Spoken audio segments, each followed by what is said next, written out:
இந்திய அரசியல் சட்டத்தின் ஆர்டிகல் 163 மற்றும் 164 அடிப்படையில் தாவேகாவிற்கு தமிழக ஆளுநர் பதவி பிரமாணம் செய்ய வேண்டும் என மக்கள் நலனுக்கான வழக்கறிஞர் குரல் எழுப்பினர். சென்னை சேப்பாக்கம் பத்திரிகையாளர் மன்றத்தில் மக்கள் நலனுக்கான வழக்கறிஞர் குரல் சார்பில் ஜே.எஃப். விஜயபிரகாஷ் செய்தியாளர்களை சந்தித்தார். அப்போது கூறிய அவர், தமிழகத்தில் நடைபெற்ற சட்டமன்ற தேர்தலில் 107 தொகுதிகள் வெற்றி பெற்றுள்ள தமிழக வெற்றிக் கழகம் ஆட்சியமைக்க தமிழக கவர்னர் அழைக்காமல் காலம் தாழ்த்துவது ஏன்?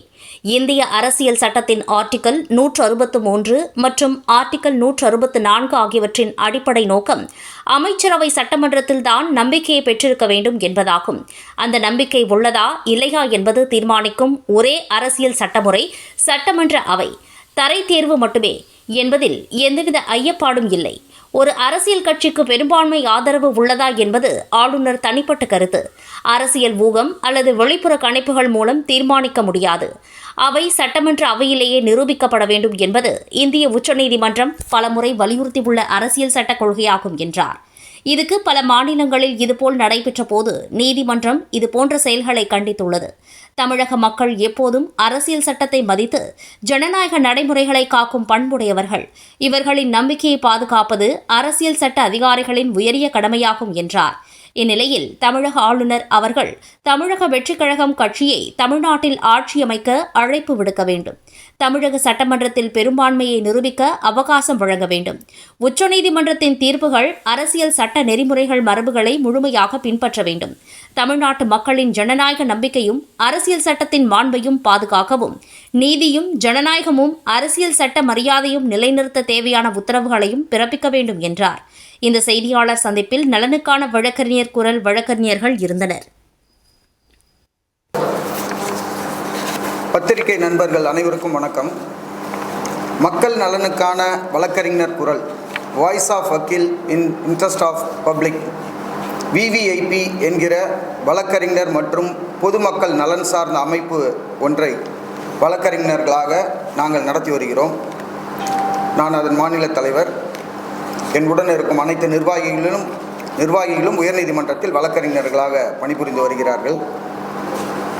தற்போது நடந்து முடிந்த சட்டமன்ற தேர்தலில் அதிக பெரும்பான்மை பெற்று முதலிடம் வகிக்கும் தமிழக வெற்றிக் கழகத்தை நமது தமிழக ஆளுநர் ஆட்சி அமைக்க அழைக்காத ஒரு சூழ்நிலையில் சட்டத்தின் பால் நம்பிக்கை கொண்ட வழக்கறிஞர்களான நாங்கள் இந்த பிரஸ் மீட்டில் சில விஷயங்களை பொதுமக்களுக்கு தெரிவிக்க வேண்டும் என்கிற எண்ணத்தில் இப்பொழுது நாங்கள் கூடியுள்ளோம்.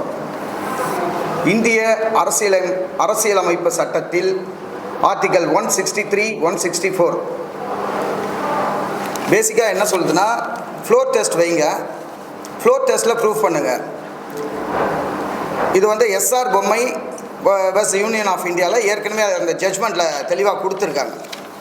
ஆளுநர் மாளிகையில் நீங்கள் வந்து உங்களுடைய சட்ட அறுதி பெரும்பான்மையை நிரூபிக்கும் இடம் ஆளுநர் மாளிகை கிடையாது, சட்டசபையில் தான் நீங்கள் அதை நிரூபிக்கணும். ஃப்ளோர் டெஸ்ட் வைங்கன்னு சொல்லிட்டு ஏற்கனவே ஒரு சைட்டேஷன் இருக்குது. ஏற்கனவே ஒரு வரலாறு சிறப்புமிக்க ஒரு தீர்ப்பு ஏற்கனவே கொடுக்கப்பட்டிருக்கு.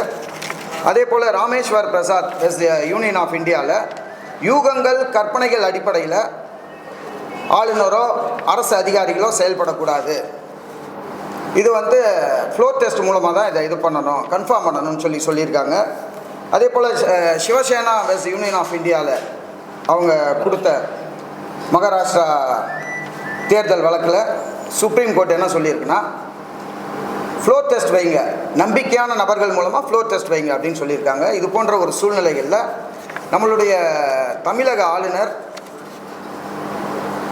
இந்த தமிழக வெற்றிக் கழகம் இவர்களை வந்து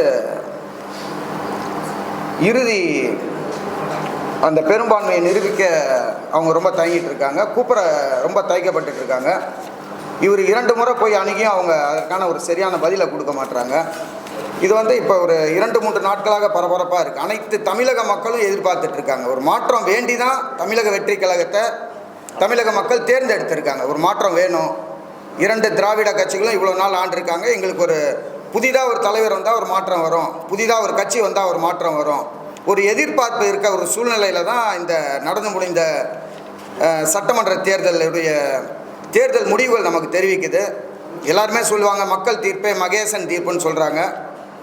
இந்த மாதிரி ஒரு சூழ்நிலையில் நம்ம ஆளுநர் வந்து தமிழக வெற்றி கழகத்தை கூப்பிட்டு அவங்களுக்கு ஆட்சி அமைக்க ஒரு வாய்ப்பு தரணுன்றது தான் ஒரு வழக்கறிஞர்களாக சட்டத்திலையும் சரி, இந்திய அரசியலமைப்பு சட்டமும் அதை தான் சொல்லுது.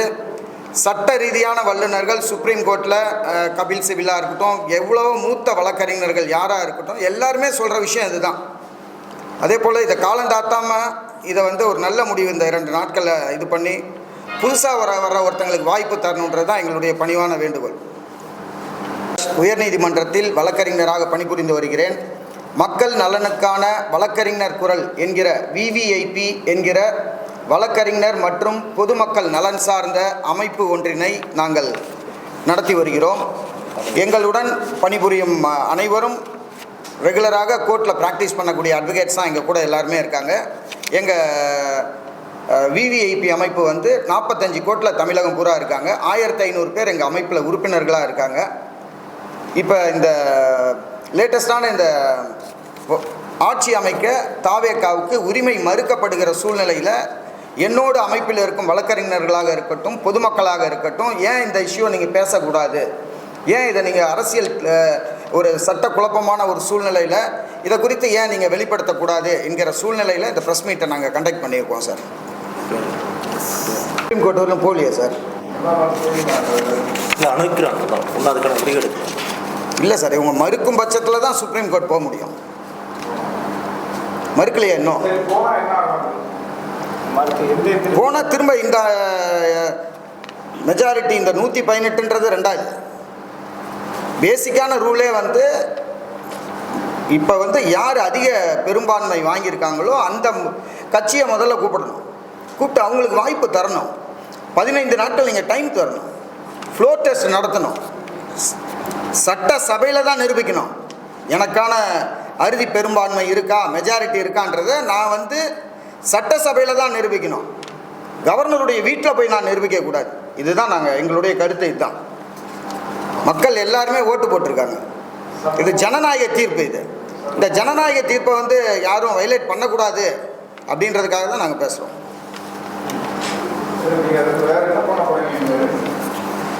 சார் இப்போ பொறுத்திருந்து பார்ப்போம்.